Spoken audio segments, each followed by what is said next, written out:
33 minutes before sunrise, icy fog coiled above Range 4 at Fort Carson. Private First Class Emily Skidmark Carter pulled the trigger of her M4 for the 60th time in 2 weeks and watched the red flag flutter, signaling another miss. She could not see exactly where the round went, only that it did not punch the faint white shape of an E-type silhouette downrange. The electronic scoreboard blinked 000. Somewhere behind her, Sergeant First Class Morales let out the same weary grunt he used whenever a trainee failed to connect even once. Emily's cheeks burned under her ear protection.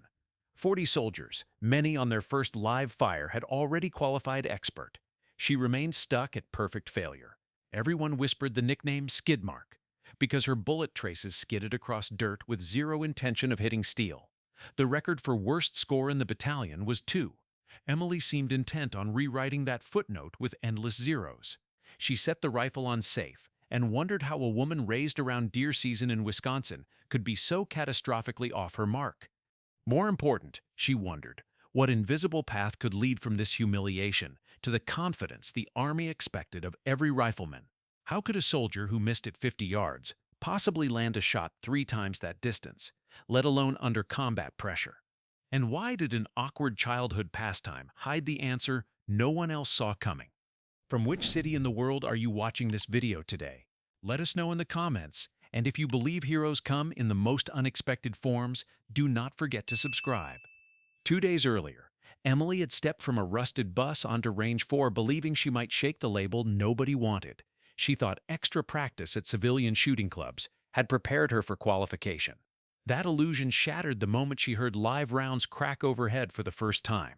Her chest tightened, elbows locked, and the front sight jumped like a grasshopper even before recoil. Morales politely suggested a different Army job, maybe admin clerk. Emily took his sarcasm like hail hitting a barn roof, silently denting every ounce of confidence. The more she concentrated on breathing, the worse her grouping cursed her. Recoil jolts echoed inside her mind, louder than artillery. Even her bunkmate, Specialist Kelsey Finch, gently advised practicing trigger presses with no ammunition, anything to stop the flinch. Emily spent late nights staring at a cleaning mat, whispering timing counts, yet daylight erased that calm. She might have quit if not for a surprise weekend field exercise. The brigade needed warm bodies to round out an opposing force scenario in the training area known as Dark Valley. Morales chose Emily's platoon to play the role of under-equipped insurgents.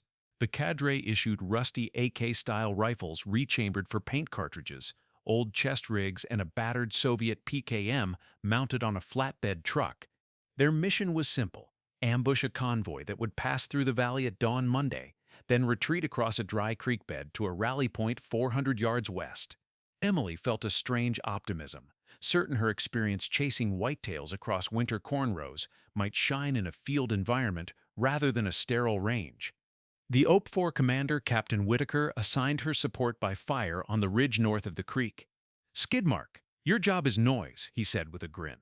"Spray that old PKM at anything that moves and pretend you are a storm." She accepted. The open-bolt machine gun felt different, heavier, but the responsibility thrilled her. She would finally pull a trigger without instant scoreboard shame. That night she climbed the ridge alone, moonlight barely cracking cloud cover. At the crest she discovered a small outcropping, providing clear fields of fire along Valley Road and the creek ford. She spent an hour stacking elbow-high rocks into a crude parapet, then laid prone, peering through iron sights at the imaginary convoy lane. The PKM's front post blurred each time wind knifed through, but when she relaxed her eyes, it sharpened. "Remember this," she told herself. "Relax. Do not overthink." The convoy rolled next morning earlier than predicted. 2 Humvees and 4 armored cargo trucks crawled along the washboard road, headlights washing the cold valley. Emily thumbed the safety and waited for Whitaker's signal, a green star cluster. When the flare hissed overhead, the squad, hidden in a ravine, opened fire with blank-loaded M4s. Emily squeezed the butterfly trigger. The PKM bucked against her shoulder like a living bull. Tracer paint rounds arced luminous orange across the pale roadway. The barrel steamed, links rattled. Dust and rock chips erupted around the convoy. But Emily did not see any driver yank the wheel in panic. She raked a longer burst across the lead Humvee. That vehicle swung sideways, simulated disabled, blocking the rest. Whoops from the ravine crew echoed.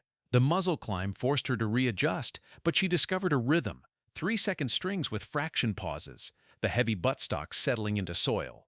She felt exhilaration, hearing no angry instructors, only the metallic poem of belt-fed firepower.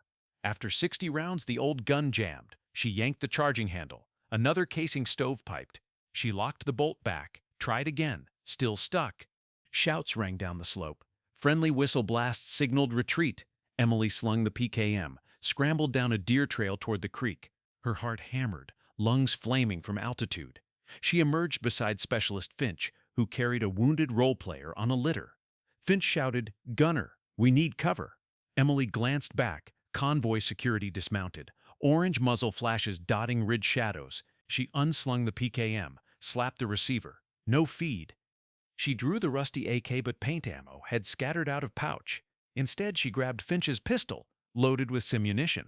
When blue rubber bullets zapped past, she grit teeth and fired back blind.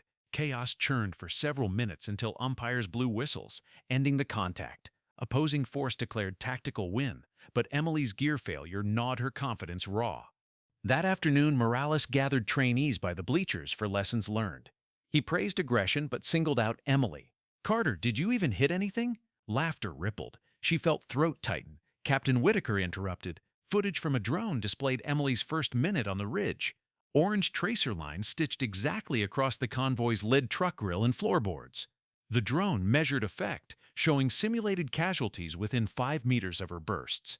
Whitaker folded arms. "Looked effective to me, Sergeant." Morales squinted at the monitor, then at Emily. He muttered, "Maybe low light is your friend." She felt a warm spark behind ribs. The spark grew 2 evenings later.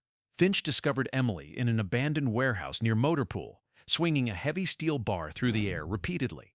"What are you doing?" Finch asked. Emily paused, sweat fogging her eye press. "Practicing lead," she said. She explained an idea that blossomed since the ridge. Moving targets demand instinct, not math. She recalled childhood hours throwing baseballs at hanging milk jugs, swinging in barn rafters. She rarely missed those jugs because her eyes learned to see arcs of motion rather than stationary bullseyes. She realized her rifle qual targets stood still, yet field targets rarely do. Finch nodded, grabbed another bar, and joined.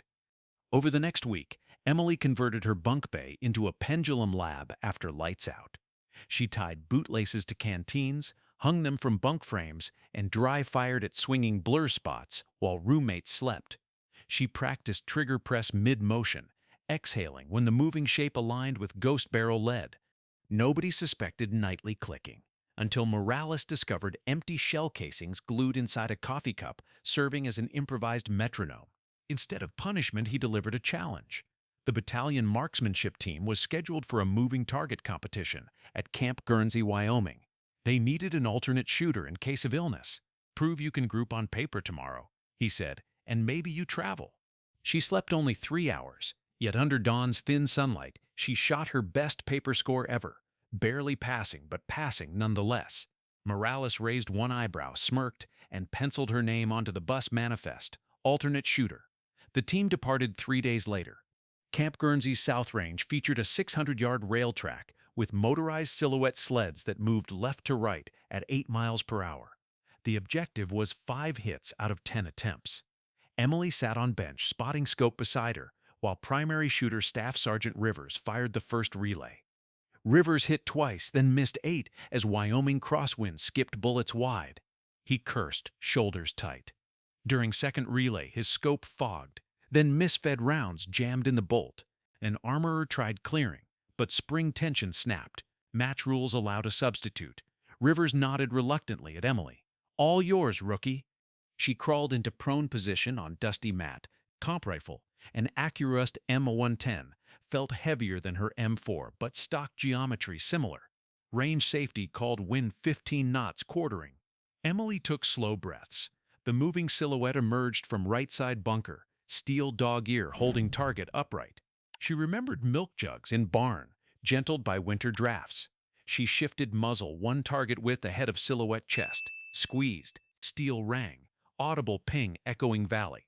Another silhouette popped immediately. She led, fired, ping. People behind murmured. Wind gusted harder. She adjusted 2 clicks, fired again. Ping! Fourth shot missed, bullet striking dirt behind sled. She corrected hold 6 inches longer. Fired. Ping! Time ticked. She needed one more hit to win team category. Ninth round chambered. Target traveled bottom third of track, partially hidden by heat mirage shimmer. Emily exhaled slow, waited for muscle pulse to settle, then snapped trigger. Ping! 10-second horn blared. Relay complete. Spectators clapped. Sergeant Rivers grinned, slapped her shoulder so hard, cheek welled, jarred. Morales approached, thumb lifted. She scored 6 hits, highest of the day.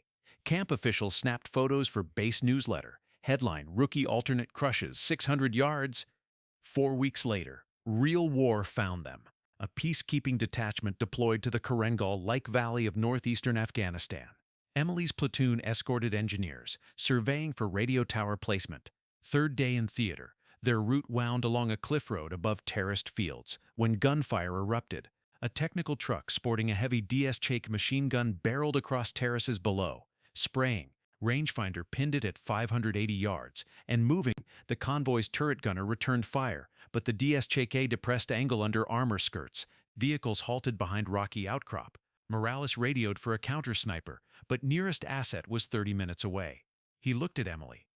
Her heart raced, yet breath steadied, echoing, though chest like barn swings. Wind funneled up valley, similar to Guernsey but dustier. She unfolded bipod on M110, loaded LR-118. She lay between rocks, sighted the truck lurching over crops, machine gunner standing behind shield. She led muzzle a body width ahead, considered downward ballistic drop, clicked turret 1 mil low, trigger squeeze, recoil jolted, rifle settled. The gunner collapsed, truck swerved. Second round impacted engine block, steam venting. Truck rolled to stop. Engineers cheered over radio. Morales whispered, "Paperweight no more." By dusk, the story hit battalion net. A female soldier who once could not hit paper dropped a moving DSJ at nearly 600 yards. Commanders requested after action for lessons learned. Emily spoke quietly, "Targets move, so should your mind." She demonstrated lead drills using rocks pitched across parade ground. Officers chuckled at simplicity, yet replicated exercise for every rotation.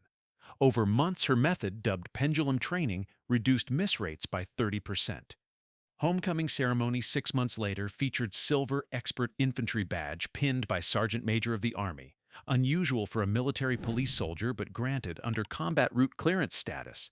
Reporters lined parade rest, scribbling notes. One asked what changed between missing every rifle qualifier and saving a convoy. Emily smiled. Paper was never the enemy, doubt was. She returned to Wisconsin on block leave, visited the creaky barn where jugs still hung. She tossed a pebble, watched it arc, hit a jug dead center. She laughed so hard barn swallows scattered. Her father leaned on the doorway, eyes misting.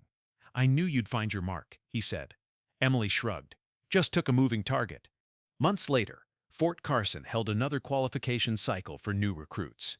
Emily volunteered as assistant instructor. Recruits who struggled found themselves under night sky, all lights off, canteens swinging on strings. She taught them to feel motion, to trust instincts when math and nerves collide. Pass rates climbed. One evening, Morales caught her stowing squirrel targets cut from plywood into a rain shed. Instead of scolding, he helped carry them. He said, "Heard the Army might start a mobile target course and wants you as lead." She nodded, hiding grin. As they locked the shed, he added, "Remember when I called you Skidmark?" She rolled eyes. He handed her a patch embroidered with a moving silhouette and crosshairs. Bottom text read, "Paper never wins." She stitched it on her plate carrier that night. And somewhere beyond Fort Carson's gates, silhouettes still stand silent. But every once in a while, a gust sends them swaying at the margins.